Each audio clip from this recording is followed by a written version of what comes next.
नमस्कार दोस्तों, स्वागत है आपका हमारे चैनल टेल्स बाय यशु पर। यहाँ पर आपको मिलेंगी अनोखी और रोचक कहानियाँ। अगर आपको हमारी कहानियाँ पसंद आती हैं तो कृपया करके हमारी वीडियो को लाइक करें, इसको अपने दोस्तों के साथ शेयर करें और अगर आप इस चैनल पर नए हैं तो कृपया करके सब्सक्राइब करें। आपका हमारे चैनल पर विजिट करने के लिए बहुत बहुत धन्यवाद। चलिए आज की कहानी का सफर शुरू करते हैं। पिछले एपिसोड में हम सब ने सुना था कि एक तरफ जहाँ पर उस पुरानी फैक्ट्री में शीला ने अपना दबदबा बनाया हुआ था, क्योंकि शीला ने अब तक यहाँ पर रेखा मूर्ति के साथ साथ कैलाश अधिकारी को भी टेरेस पर खड़ा कर दिया था और अब तक बड़ी रानी यहाँ पर अंजलि मल्होत्रा के साथ वो भी उसके सिर पर गन लगाकर पहुंच चुके थे। तो सेम यहाँ पर गुलेरिया हाउस में भी अब तक अनिका देवराज गुलेरिया को मारपीट करके उसे एक ऐसी कंडीशन में जिसमें पता नहीं कि वो कितने समय के लिए और जिंदा रहेगा, एक ऐसी कंडीशन करके उसे नेत्रा के सामने लेकर आ जाती है, जिसे देखकर अब नेत्रा को भी बहुत ही गुस्सा आता है। तो ये सब सुनकर और देखकर तो अब शीला यहाँ पर सीधा का सीधा अब रेखा मूर्ति को आदेश देती है। रेखा मूर्ति जंप और ये सुनते ही भी यहाँ पर रेखा मूर्ति सीधा ही अब टेरेस से जंप कर जाती है। इधर ये हाल देखकर गुलेरिया हाउस में जहाँ पर सभी को शौक लगता है, तो क्योंकि अब सबको ऐसा लग रहा था कि मानो अब रेखा मूर्ति जिंदा ही नहीं रहेगी। तो भी यहाँ पर ये सब देखकर तो अब रानी साहिबा को भी बहुत ही गुस्सा आ जाता है और अब यहाँ पर रानी साहिबा सीधे ही कहती है, आपने हमें धोखा क्यों दिया है? आपको पता है धोखा करने का क्या मतलब है? आपका एक आदमी टाइम पर आपको मिल गया है ना। इधर रानी साहिबा को इस तरह से अपने ऊपर चिल्लाता हुआ देखकर अब शीला कहती है, देखो रानी साहिबा अपने लिमिट में रहो, तुम ये मत भूलो कि तुम्हारी माँ अभी भी मेरे कब्जे में है। शीला की ये बात सुनकर अब कभी नालिशा कहती है, वरना क्या धमकी दे रही हैं आप? इस बात पर अब शीला कहती है, देख लो जो हाल अभी रेखा मूर्ति का हुआ है ना, वो हाल तुम्हारी माँ के साथ करने में मुझे बिल्कुल भी समय नहीं लगेगा। मैं बस एक बार तुम्हारी माँ को ये सब कहूंगी तो तुम्हारी माँ भी ऐसे ही टेरेस से कूद जाएगी जैसे अभी तुम्हारी आंखों के सामने यहाँ पर रेखा मूर्ति ने ऊपर से जंप लगाया है। अब देखो रेखा मूर्ति तो जैसे ही नीचे अब जमीन से टकराएगी वो तो बचेगी ही नहीं। यहाँ भी शीला ने ये कहा ही था कि तभी किसी को भी उम्मीद नहीं थी कुछ ऐसा हो जाता है, क्योंकि जब तक रेखा मूर्ति नीचे जमीन में गिरती उससे पहले ही वहां पर आसमान से अब एक पैराशूट वहां पर आया और इससे पहले कि रेखा मूर्ति गिरती वो गिरने ही वाली थी कि तभी किसी ने अब उसके एक हाथ को पकड़ लिया था। रेखा मूर्ति को इस तरह से सेव करता हुआ देखकर एक पल के लिए तो कवि नालिशा ने जब ध्यान से ये सब देखा तो अब यहाँ पर वो समझ जाती है, क्योंकि ये यहाँ पर एक ब्लैक कैट थी जिसने ब्लैक कैट की आउटफिट को पहना हुआ था, जहाँ ब्लैक कैट को देखकर कुछ लोगों के चेहरे पर समाइल थी, क्योंकि यहाँ पर राजीव महेंद्र इन सब ने सोचा भी नहीं था कि इस तरह से रेखा मूर्ति को एक ऐसे समय पर बचाया गया है। तो ये सब देखकर उन सब के चेहरे पर समाइल थी। तो वहीं दूसरी तरफ तो दुश्मनों की तरफ से शीला ने जब ये सब देखा कि ब्लैक कैट ने रेखा मूर्ति को बचा लिया है, वो भी जस्ट जब वो बिल्कुल नीचे जमीन पर गिरने वाली थी, ये सब देखकर तो शीला को मानो 440 वोट का एक जोर का झटका लगा था। ब्लैक कैट को वहां पर देखकर एक पल के लिए शीला डर भी गई थी, क्योंकि कुछ समय पहले ही ब्लैक कैट ने जब आलिशा के साथ मिलकर दमयंती और शीला को क्या हाल किया था वो सब अचानक से अब शीला को याद आ जाता है और ये सब देखकर तो शीला के शरीर के पूरे रोंगटे खड़े हो जाते हैं। अब शीला को यहाँ पर कुछ भी समझ में नहीं आ रहा था कि अब वो क्या करेगी, क्योंकि वो तो अब तक यहाँ पर इन सब को इसीलिए ही डरा रही थी कि वो उनके आदमियों को टेरेस से धक्का दे देगी, लेकिन जिस तरह से रेखा मूर्ति ने अभी ऊपर से जंप किया उसे बचा लिया गया, तो ब्लैक कैट तो यहाँ पर इन सभी को भी बचा ही लेगी।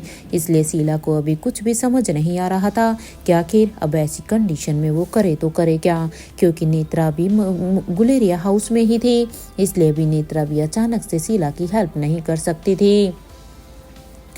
इधर यहाँ पे ब्लैक कैट में कोई और नहीं बल्कि एनी आई हुई थी, क्योंकि अनिका ने सीधा एनी को ब्लैक कैट बनकर वहां जाने के लिए बोला हुआ था। इसलिए एनी ने सही समय पर यहाँ पर अपनी धमाकेदार एंट्री की, जिससे उसने रेखा मूर्ति को बचा लिया।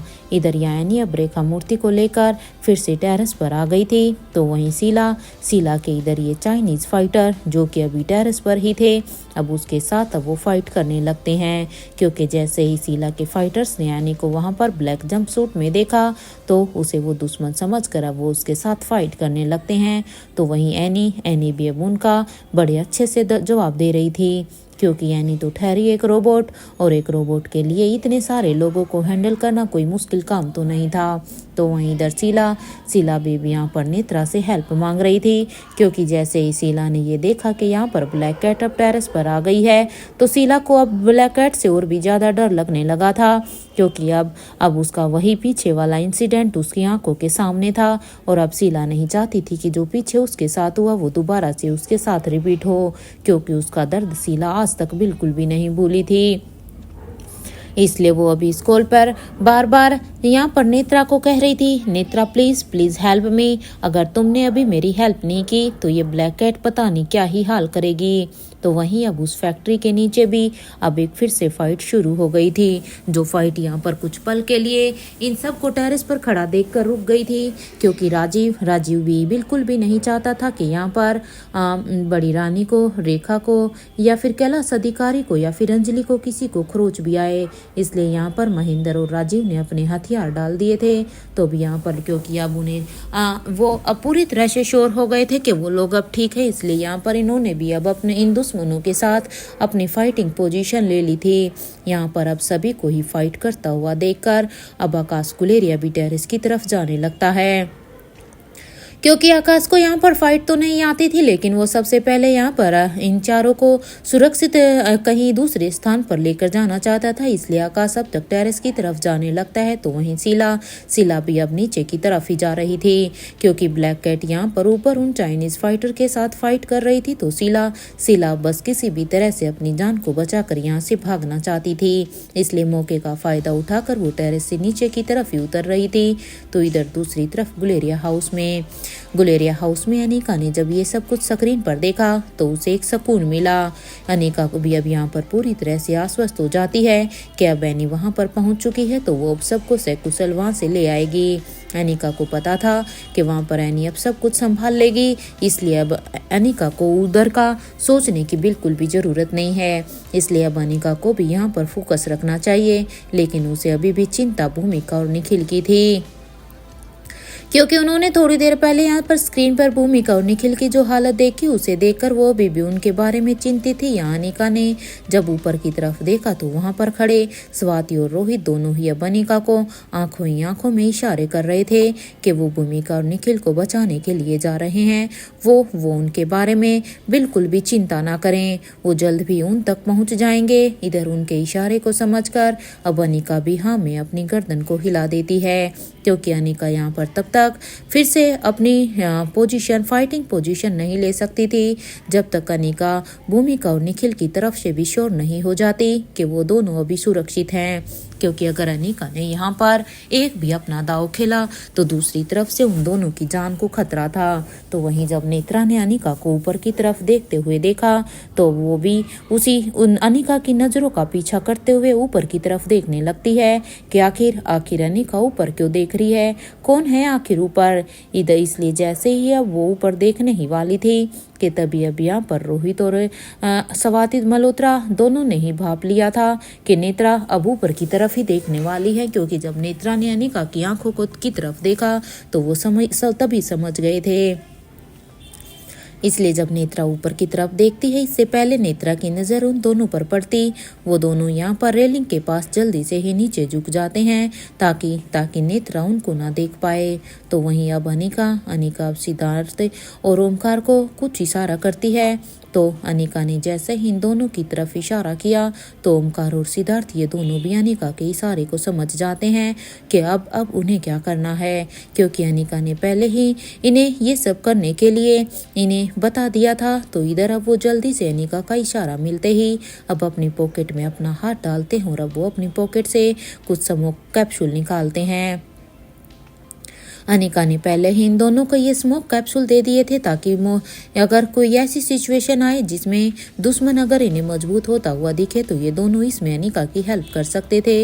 इसलिए अब इन दोनों ने अपनी पॉकेट से उनको स्मोक कैप्सूल को अपने हाथों निकाल कर अपने हाथों में पकड़ लेते हैं।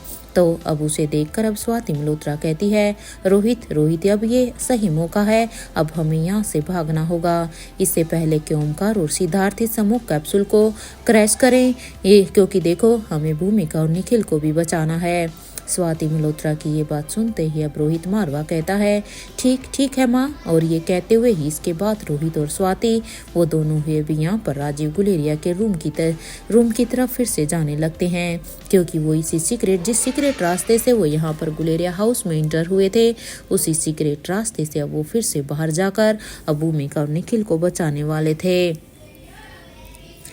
यहाँ पर अब राजीव गुलेरिया के कमरे में जाने के बाद अब रोहित और स्वाति दोनों ही अब 4th फ्लोर से सीधा ही जंप कर देते हैं और अब वो दोनों जल्दी से पार्किंग एरिया में जाकर अब यहाँ पर गाड़ी में बैठकर अब वहाँ से जाने लगते हैं। तो वहीं यहाँ पर अब तक उस कैप्सूल की वजह से गुलेरिया हाउस में अंधेरा ही अंधेरा हो गया था, क्योंकि ओमकार और सिद्धार्थ ने जो कैप्सूल वहाँ पर अपने हाथ में लिया था अब उन्होंने उसे रिलीज कर दिया था, जिसकी वजह से गुलेरिया हाउस में चारों तरफ अंधेरा था, किसी को कुछ भी दिखाई नहीं दे रहा था कि आखिर कौन कहाँ पर खड़ा है। तो वहीं अनिका ने जैसे ही यहाँ पर अब ये धुआं नजर आया तो अनिका अब जल्दी से अपनी पॉकेट से स्मोक ग्लासेस को निकाल कर पहन लेती है, क्योंकि अनिका को तो इन स्मोक कैप्सूल के बारे में अच्छी तरह से पता था और इसी अंधेरे का फायदा ही यहाँ पर अनिका को उठाना था। अनिका भी यहाँ पर अब अपने मन में सोचती है, माँ की सोच का सच में जवाब नहीं। पता नहीं कैसे उनके दिमाग में ये बात आई और उन्होंने उस रूम को अच्छी तरह से चेक किया और सच में उनकी मेहनत हमारे काम आई, क्योंकि उस रूम को चेक करने के बाद ही हमें वो स्मोक कैप्सूल वहाँ पर मिले और ये स्मोक ग्लासेस भी मिल गए। अरे अच्छा हुआ कि सही मौके पर हमने इनका यूज़ किया। जहाँ एक तरफ नेत्रा को स्मोक की वजह से अब कुछ भी दिखाई नहीं दे रहा था, तो वहीं अब तक अनिका नेत्रा के साथ अब फिर से इसी मौके का फ़ायदा उठाकर उसके साथ फाइट करना शुरू कर देती है।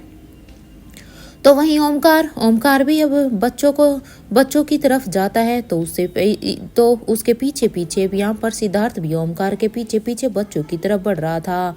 ओमकार ने अपने एक हाथ में माहिरा को उठा लिया था, तो वहीं सिद्धार्थ ने अपने दोनों ही हाथों में बच्चों को और उन बच्चों को ले लिया था, क्योंकि यहाँ पर तीनों ही छोटे बच्चे थे, तो राजलक्ष्मी के और एक आकाश गुलेरिया का।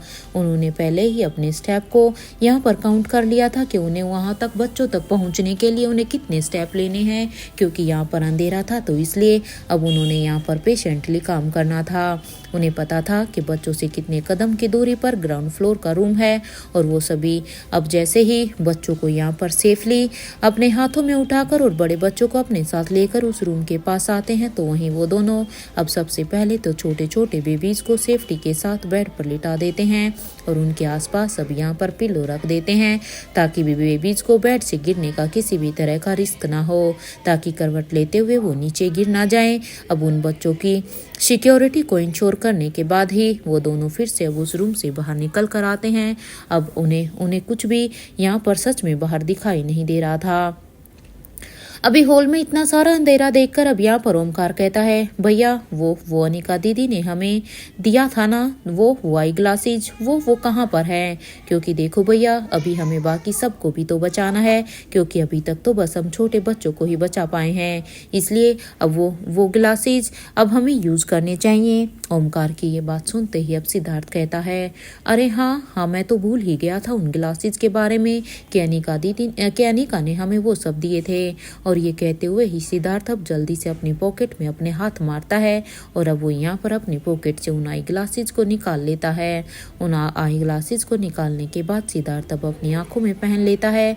तो वहीं अब ओमकार भी अब सिद्धार्थ के हाथ से उन आई ग्लासेज को लेकर अब वो भी उन्हें सिद्धार्थ की तरह ही पहन लेता है। दोनों के दोनों ने भी यहाँ पर इन आई ग्लासेस को पहन लिया था, ताकि अब उन्हें अंधेरे में सब कुछ यहाँ पर आसानी से दिखाई दे। अब उन्हें पहनने के बाद वो दोनों को भी सब कुछ साफ साफ दिखाई देने लगता है। जहाँ ओमकार अब तीनों ही बच्चों की तरफ जाता है, तो वहीं सिद्धार्थ लेडीज की तरफ जाने लगता है, क्योंकि यश, पिंकी और प्रिंसेस लतिका इन तीनों को ओमकार अपने साथ लेकर जाने की सोचता है। तो सिद्धार्थ अब यहाँ पर राजलक्ष्मी, श्रेया और इन सब को बचाने की कोशिश करता है। कुछ ही देर में वो दोनों ही अभी सभी और वो इन सब को सकुशल वहाँ से बचाकर उस रूम के पास लेकर आ जाते हैं, क्योंकि अभी तक नेत्रा को इस अंधेरे में कुछ भी दिखाई नहीं दे रहा था और इसी अंधेरे का फायदा उठाकर ओमकार और सिद्धार्थ ने इन सभी को बचा लिया था। और जब वो यहाँ पर श्योर हो जाते हैं कि अब तक वो हॉल में से लेडीज और बच्चों को लेकर आ गए हैं, तो वो दोनों भी अभी उस रूम में खुद के साथ अब सभी को यहाँ पर बंद कर देते हैं। यहाँ पर आने के बाद तो वहीं अब राजलक्ष्मी कहती है, हमें अनिका की मदद के लिए देखो वहाँ पर जाना चाहिए, क्योंकि उस नेत्रा का कोई भी भरोसा नहीं है। वो कुछ भी कर सकती है। मैं तो अब उस औरत के ऊपर एक पल भी विश्वास नहीं कर सकती।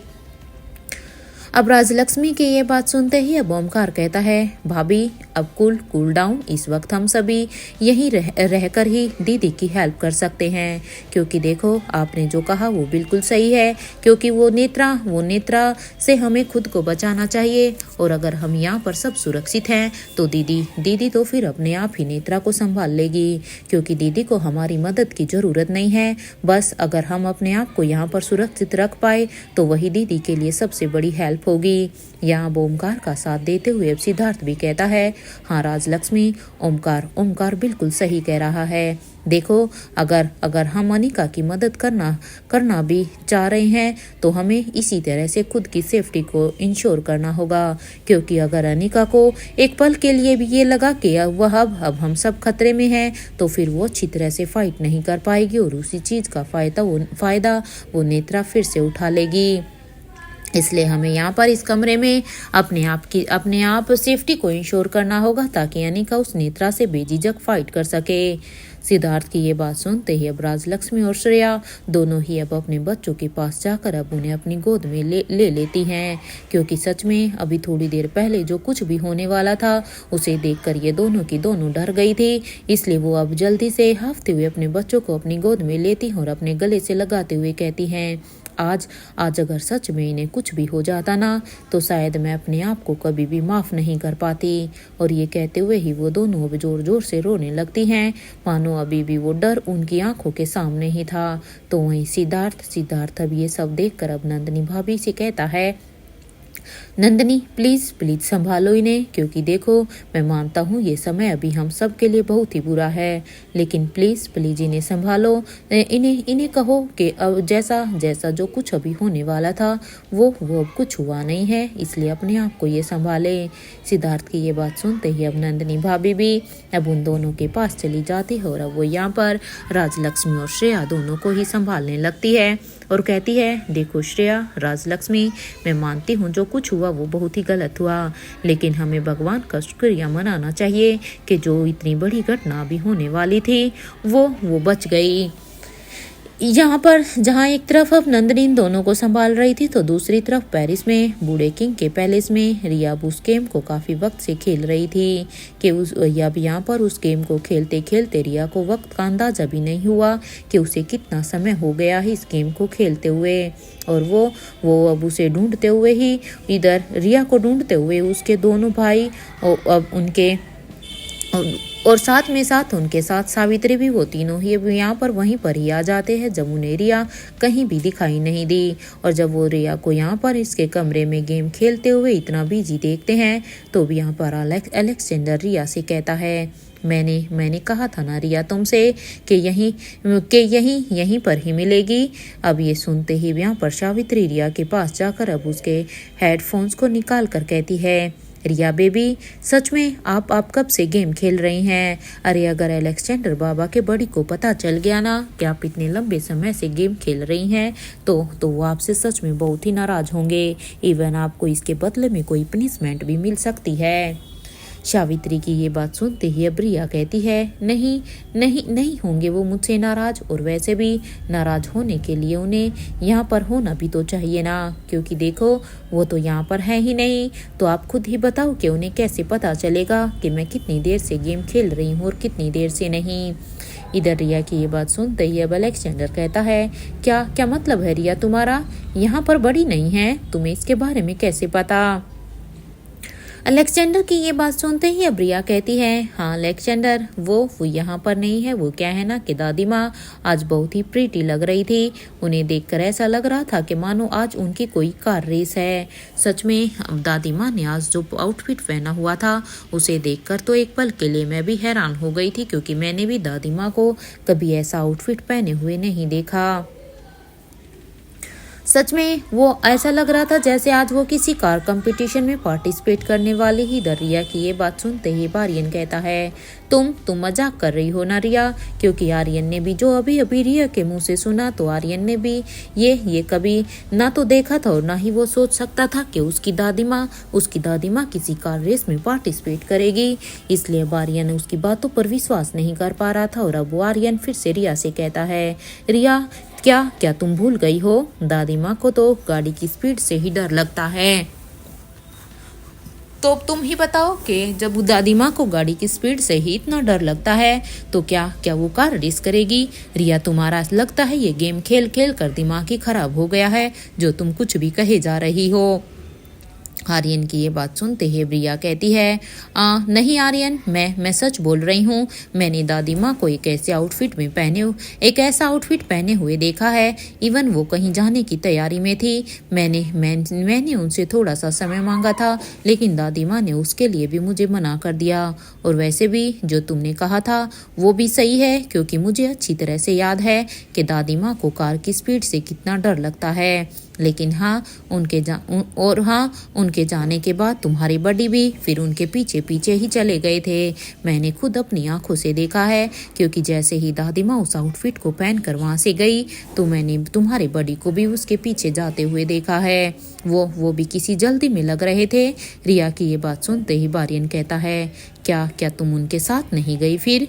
क्योंकि जब तुमने उन दोनों को ही जाते हुए देखा था तो क्या तुम्हें उन्हें साथ जाने के लिए नहीं बोला? क्योंकि रिया देखो, तो अगर ये बात सच है कि दादी माँ कार रेसिंग में गई है तो ये तो तुम भी जानती हो और मैं भी कि तुम्हें भी तो कार रेस देखना कितना पसंद है। तो क्या तुमने दादी माँ को नहीं कहा कि तुम उनके साथ चलोगी? आर्यन की ये बात सुनकर, उसके ये लॉजिक सुनकर अब रिया कहती है, सच बताऊं आर्यन, मेरा तो बहुत मन था। और सच बताऊं, मैं तो दादी माँ के साथ जाना भी चाहती थी। और मैं सच कहूं तो मैं चुपके से उनके चौपर में बैठ भी गई थी, क्योंकि मैं भी एक बार दादी माँ को सच में दादी माँ की भी कार रेस देखना चाहती थी। लेकिन पता नहीं कैसे उन्हें पता चल गया। और जब उन्हें पता चला तो उन्होंने मुझे उससे बाहर निकाल दिया और साथ के साथ उन्होंने मुझे डांटा भी। अब ये सुनते ही आर्यन कहता है, उनका डांटना तो सही था। अब तुम बिना बताए जाती तो क्या अच्छा लगता। पता नहीं वो किस काम से जा रहे थे। ये सुनते ही अब अलेक्जेंडर कहता है, रिया एनीवे अब चलो प्लीज़, क्योंकि देखो अभी तुम्हें बहुत ही समय हो गया है ये गेम खेलते हुए, इसलिए अभी इस गेम को छोड़ो और मेरे साथ चलो। अलेक्जेंडर की ये बात सुनते ही अब रिया कहती है, अलेक्जेंडर प्लीज़ प्लीज़ प्लीज़ मुझे 5 मिनट और दो, क्योंकि देखो 5 मिनट में मैं इस गेम के लास्ट स्टेज पर हूँ। इसलिए अभी इतनी लास्ट स्टेज पर आने के बाद तो मैं इस गेम को नहीं छोड़ पाऊंगी ना। रिया की ये बात सुनते ही अब अलेक्जेंडर कहता है, लेकिन रिया अब तक तुम जीती भी तो नहीं हो ना। तुम्हें कितना समय हो गया इस गेम को खेलते हुए, तब तुम ही बताओ इन 5 मिनट में तुम क्या कर लोगी। अलेक्जेंडर की ये बात सुनते ही अब रिया कहती है, अगर आप सभी को मेरा साथ देना है तो आप सभी यहाँ पर बैठ जाइए, क्योंकि मेरे पास बस 5 मिनट ही हैं। इन 5 मिनट में ही फैसला हो जाएगा। और अगर आप लोग मेरा साथ नहीं दे सकते हैं तो प्लीज़ अभी के लिए मुझे डिस्ट्रैक्ट मत कीजिए। रिया की ये बात सुनते ही, क्योंकि अब उन सब के पास कोई ऑप्शन नहीं था, वो इस तरह अगर रिया को ऐसे ही अकेला छोड़कर फिर से चले जाते तो वो अच्छी तरह से जानते थे तो कि रिया ना जानी और कितना ही समय इसे गेम पर लगा सकती थी। इसलिए वो वहाँ पर चुपचाप वहीं पर जाकर बैठ जाते हैं। और इधर 5 मिनट के बाद अब यहाँ पर रिया कहती है, ओह गॉड, मैं कब इस विलन से जीतूंगी। आज मैं फिर से इस विलन से हार गई और मेरी तीनों लाइफ भी इसी में को हारने में वेस्ट हो गई। क्योंकि एग्जैक्ट 5 मिनट के बाद रिया यहाँ पर निद्रा से है इस गेम में हार गई थी। इधर इस बात पर अब आर्यन कहता है, इसका मतलब कि इस विलन से फाइट करने के लिए तुम्हें 3 चांस मिलते हैं रिया। अब ये सुनते ही रिया हाँ में अपना सिर हिला देती है और अब वो कहती है, हाँ, मुझे 3 चांस मिलते हैं, लेकिन मुझे तो समझ में ही नहीं आता कि आखिर इस विलन की वीकनेस क्या है। देखो ना, कितने ही बार मैं इस गेम को खेल चुकी हूँ, लेकिन सच बात तो ये है कि मुझे तो आज तक इसकी वीकनेस के बारे में पता ही नहीं चला है। रिया की इस बात पर अब अलेक्जेंडर, जिसकी नज़र अभी भी सामने की स्क्रीन पर ही थी, उसे देखते हुए अब अलेक्जेंडर कहता है, रिया, नेक्स्ट टाइम जब तुम ये गेम खेलो तो हमें ज़रूर बताना। शायद हम तीनों मिलकर इस विलन को हरा सकें, क्योंकि देखो, अकेले तो खेलकर तुमने बहुत बार ट्राई कर लिया है, लेकिन जब हम तीनों इस गेम को खेलेंगे तो क्या पता हम तीनों में से किसी को मिलकर उसकी किसी एक वीकनेस के बारे में पता चल जाए। अलेक्जेंडर की ये बात सुनते ही अब यहाँ पर रिया कहती है, ओके, वैसे आइडिया अच्छा है, चलो, मुझे भूख भी तो लगी है। सच में मैंने कितना ही समय लगा दिया इस गेम को खेलने में, और देखो ना, मैंने सोचा था तो कि आज तो मैं इसे विलन से जीत ही जाऊंगी, लेकिन मैं तो आज फिर से हार गई, और मुझे भूख लगी है, तो अभी जल्दी से चलो।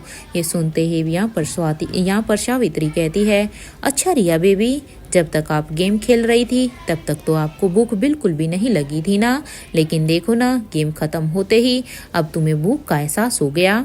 सावित्री की ये बात सुनते ही अब रिया कहती है, ओफो सावित्री दादी, आप बहुत बातें करती हैं, चलो, मुझे भूख लगी है, चलिए ना डिनर करते हैं। और ये सुनते ही अब वो तीनों जोर जोर से हंसने लगते हैं, क्योंकि उन्हें रिया का कि ये बातें ही रिया की उन्हें काफ़ी अट्रैक्ट करती थी, इसलिए वो सभी अब फिर से डिनर करने के लिए चले जाते हैं।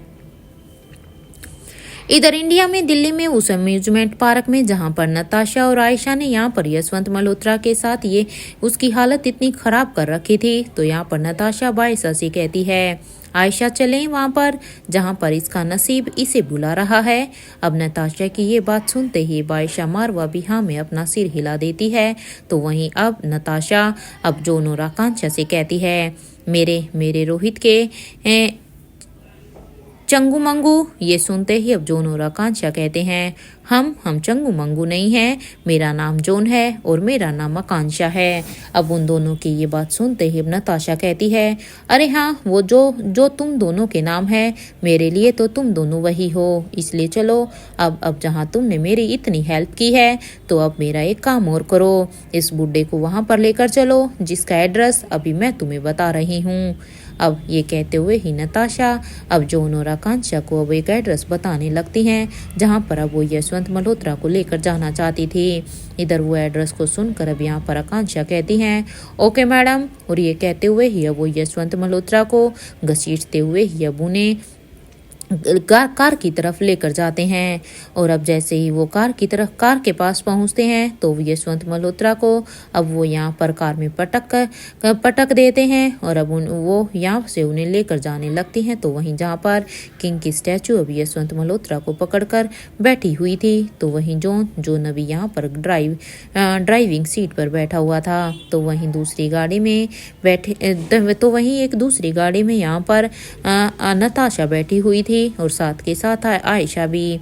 अब यहाँ पर दूसरी गाड़ी में बैठते हुए ही अब नताशा कहती है, अब तो तुम ड्राइविंग करोगी ना आयशा। नताशा की ये बात सुनते ही अब तो तुम ड्राइविंग करोगी ना आयशा। ये बात सुनते ही अब आयशा मारवा कहती है, हाँ नताशा, आज तो मुझे ड्राइविंग करने से कोई भी नहीं रोक सकता है, आज तो मैं सच में जी खोल कर ड्राइविंग करूंगी। और ये कहते हुए ही आयशा मारवा अब यहाँ पर ड्राइविंग सीट पर आकर बैठ जाती है, तो वही नताशा पैसेंजर सीट पर थी। तो यहाँ पर अब आयशा मारवा अब अपनी गाड़ी को तेजी से दौड़ाने लगती है। जहां नताशा और आयशा मारवा दोनों अपनी गाड़ी को लेकर जा रही थी, तो वहीं अपने इनविजिबल चॉपर में किंग और अनंता ये दोनों भी अब उनकी गाड़ी का पीछा कर रहे थे। तो इधर दूसरी तरफ मारवा हाउस में रोहित के विला में चिराग ने यहाँ पर राहुल को आज़ाद कर दिया था, क्योंकि रोहित ने राहुल को आज़ाद करने के लिए कह दिया था। और अब जैसे ही राहुल यहाँ पर आज़ाद हुआ, तो अब राहुल सबसे पहले टेबल पर रखे हुए उस खंजर को उठा लेता है, और अब वो उसे उठाकर कहता है, कहाँ है वो बुढ़ा, अरे मैं भी देखता हूँ आज उस बुढ़े को मेरे हाथों से कौन बचाता है। इधर राहुल की ये बात सुनते ही अब चिराग कहता है, चलिए चलिए मेरे साथ। और ये सुनते ही अब राहुल कहता है ठीक है चलो। यहाँ अब राहुल चिराग के साथ एलिवेटर से नीचे बेसमेंट की तरफ जाने लगता है। इधर कुछ देर के बाद जैसे ही वो दोनों भी यहाँ पर बेसमेंट में पहुँचते हैं तो वहाँ पर धर्मराज मारवा अब अपने हाथ और पैर को खोलने की कोशिश कर रहे थे कि तभी उनकी नज़र अब यहाँ पर सामने राहुल पर जाती है। और अब राहुल को देखते हुए ही वो कहते हैं कौन हो तुम रोहित हो या फिर तुम राहुल हो। क्योंकि यहाँ पर राहुल यशवंत मल्होत्रा को नहीं बल्कि वो यहाँ पर अपने दादाजी धर्मराज मारवा को मारना चाहता था।